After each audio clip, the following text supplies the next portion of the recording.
حضرت عیسیٰ علیہ السلام اللہ کے برگزیدہ نبی تھے جنہیں اللہ تعالیٰ نے بنی اسرائیل کی ہدایت کے لیے بھیجا۔ قرآن و حدیث میں ان کی زندگی کے مختلف واقعات اور ان کے پیغام کا ذکر ملتا ہے۔ حضرت عیسیٰ علیہ السلام کی زندگی کے اہم واقعات درج ذیل ہیں۔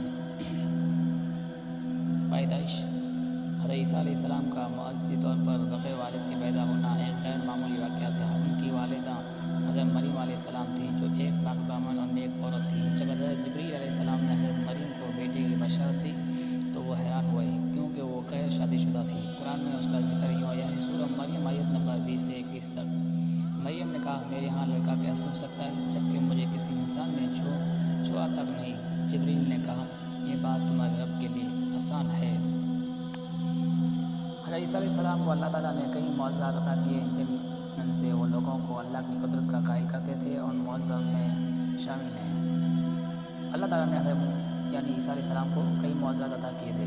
تعلیمات: حضرت عیسیٰ علیہ السلام نے بنی اسرائیل کو اللہ کی وحدانیت، نیکی، انصاف اور محبت کا پیغام دیا۔ وہ تورات کی تعلیمات کو مکمل کرنے اور لوگوں کو اللہ کی طرف رجوع کرنے کی دعوت دیتے تھے۔ یہودیوں کا انکار اور سازش: یہودی سرداروں نے حضرت عیسیٰ علیہ السلام کی دعوت کو مسترد کیا اور ان کے خلاف سازش کی۔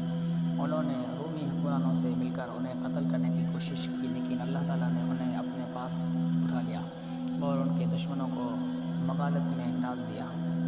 سورہ نساء آیت نمبر 157 میں اللہ تعالیٰ فرماتا ہے، اور انہوں نے عیسیٰ کو قتل نہ کیا اور نہ ہی صلیب پر چڑھایا، بلکہ ان کے لیے کسی اور کو اور شبیہ بنا دیا گیا۔ واپسی کا وعدہ: اسلامی تعلیم کے مطابق حضرت عیسیٰ علیہ السلام قیامت کے قریب دوبارہ زمین پر آئیں گے۔ وہ دجال کو قتل کریں گے، انصاف قائم کریں گے اور دنیا کو امن و سکون